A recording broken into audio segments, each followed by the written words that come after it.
Bismillah wa bihamdih. Assalamualaikum warahmatullahi wabarakatuh. Alhamdulillahilladzi hadana li hadza wa ma kunna linahtadiya laula an hadanallah. Asyhadu an la ilaha illallah wahdahu la syarikalah wa asyhadu anna sayyidina Muhammadan abduhu wa rasuluh.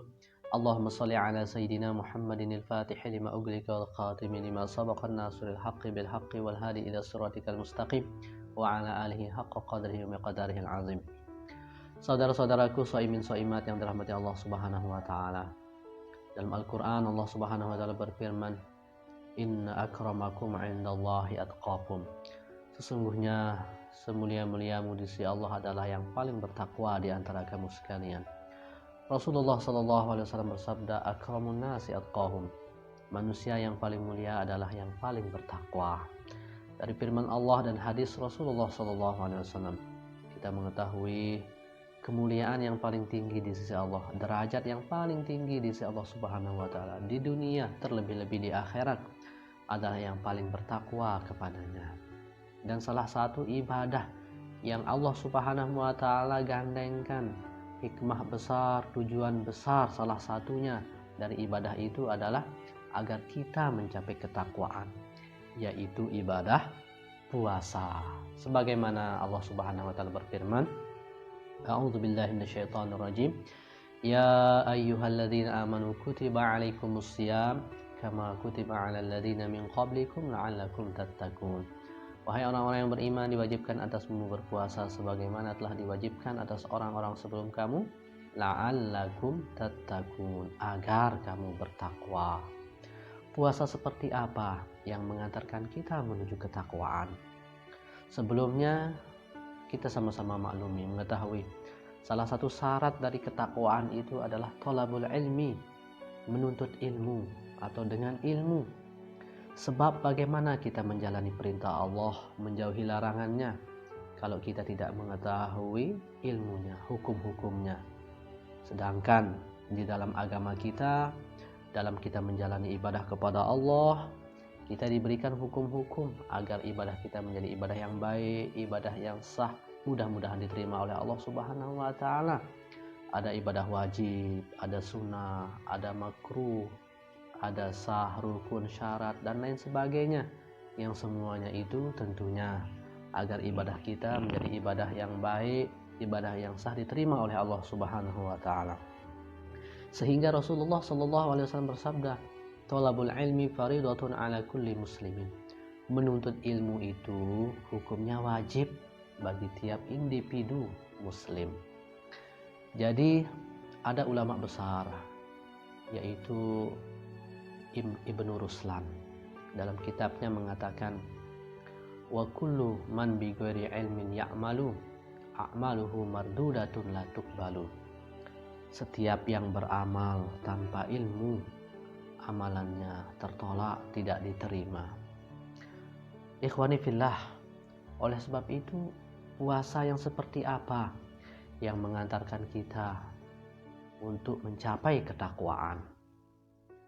Tentunya puasa yang kita harus iringi, dampingi dengan ilmunya.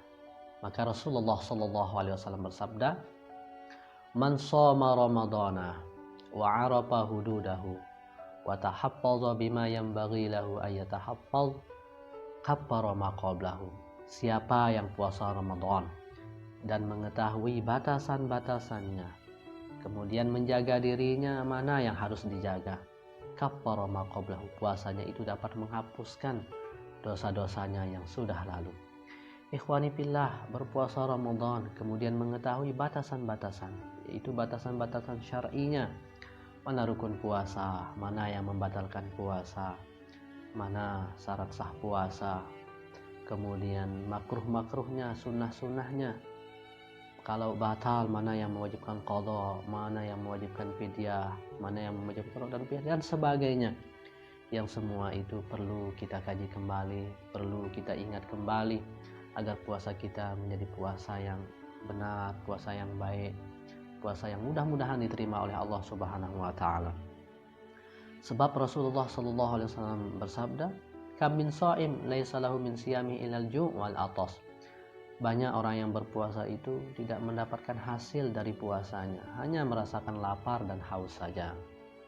Ikhwani fillah, oleh sebab itu ulama kemudian membagi puasa itu ada 7 tingkatan, ada 3 tingkatan.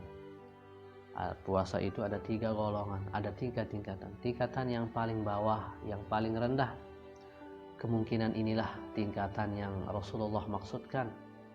Puasa hanya merasakan lapar dan haus saja, tidak merasakan apa-apa, yaitu saumul awam, puasa awam. Berpuasa mampu menjaga dirinya dari segala yang membatalkan puasa, sabar atas lapar dan haus dan sebagainya. Namun ia tidak mampu mempuasakan anggota tubuhnya. Berpuasa mata masih dilepas memandang yang haram, lisan suka masih berkata yang dilarang, mengejek, mengumpat, menggibah dan lain sebagainya. Telinga masih suka mendengarkan gosip, gibah dan sebagainya. Kaki dijalankan ke tempat yang rawan terjadi atau kelihatan maksiat, dan secara umum belum mengontrol anggota tubuhnya. Ini saumul awam. Kemudian tingkatan yang kedua tentunya lebih baik dari tingkatan yang pertama, yaitu saumul khawas. Orang mampu melaksanakan ibadah puasa, mampu menjaga dirinya dari segala yang membatalkan puasa, dan mampu menjaga seluruh anggota tubuhnya. Mata dikontrol, dijaga baik-baik, lisan, telinga, seluruh anggota tubuhnya mampu dijaga, dikontrol, dipuasakan. Dan inilah puasa yang istimewa. Kemudian tingkatan yang ketiga, tingkatan yang paling tinggi, mari kita sama-sama usahakan, kita sama-sama azamkan. Allah berfirman dalam hadis qudsi, ana inda zoni abdi bi, saya berdasarkan prasangka hambaku. Maka sangkaan kita, keinginan kita, azam kita yang kuat, bertekad agar kita mencapai tingkatan yang paling tinggi. Tingkatan yang ketiga ini, saumu khawasil khawas, puasa orang yang spesial khusus, dari puasa orang-orang yang khusus, mampu menjaga diri dari segala yang membatalkan puasa, mengetahui batasan-batasan puasa. Kemudian yang kedua, mampu mempuasakan, menjaga seluruh anggota tubuh kita. Dan yang ketiga, mampu mengontrol, menjaga hati kita dari segala macam kotoran penyakit hati, ria, dengki, sum'ah, sombong, hasad, dan lain sebagainya dari penyakit-penyakit hati. Tentu kita tidak mampu menjaga hati kita, kita tidak mampu membersihkan hati kita. Tapi yang pertama, kita bertekad ingin sekali hati kita bersih, karena Allah berfirman, innallaha la yughayyiru ma biqaumin hatta yughayyiru ma bi anfusihim. Sesungguhnya Allah tidak merubah keadaan satu kaum sampai dia mau merubah keadaan dirinya sendiri. Dan kita mau untuk supaya hati kita bersih. Kemudian yang kedua, kita ikhtiar. Setelah kita ingin yang kuat, hati kita bersih, usaha untuk mau membersihkan hati kita dengan berdoa.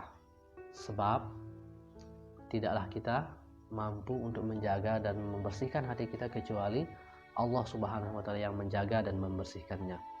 Dalam surat An-Nur, Allah Subhanahu wa taala berfirman, A'udzubillahi minasyaitonir rajim.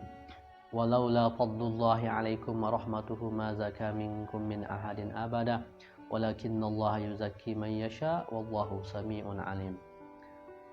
Dan kalau bukan karunia Allah dan rahmatnya, tidaklah satupun dari kalian yang bersih. Walakinnallah, akan tetapi Allah lah yang membersihkan, man yasha, siapa yang dikehendaki, wallahu samii'un 'alim, dan Allah Maha mendengar lagi Maha mengetahui. Ikhwani fillah yang dirahmati Allah Subhanahu wa taala. Maka dengan azam yang kuat, dengan keinginan yang setinggi-tingginya agar supaya hati kita bersih, ingin memiliki hati yang bersih, kemudian kita berdoa kepada Allah Subhanahu wa taala dan diiringi dengan ikhtiar, dengan terus kita menuntut ilmu, dengan terus kita menjaganya, membersihkannya, dan mudah-mudahan Allah Subhanahu wa taala membersihkan hati kita dari segala macam kotoran penyakitnya. Ikhwani fillah yang dirahmati Allah Subhanahu wa taala. Mudah-mudahan kita bisa dengan karunia dan pertolongan dari Allah Subhanahu wa taala kita dapat menjalani ibadah puasa dengan sebaik-baiknya, menjalani ibadah puasa, mengetahui batasan-batasannya, menjaga diri mana yang seharusnya kita jaga, dan mudah-mudahan kita melaksanakan ibadah puasa juga diiringi dengan hati yang bersih, dijauhkan dari segala macam kotoran dan penyakitnya. Mudah-mudahan kita menjadi hamba Allah yang bertakwa. Amin ya rabbal alamin. Hadanallahu wa iyyakum ajma'in. Mohon maaf atas segala kekurangan. Wallahul muwaffiq wal hadi ila sabilir rasyad. Wassalamualaikum warahmatullahi wabarakatuh.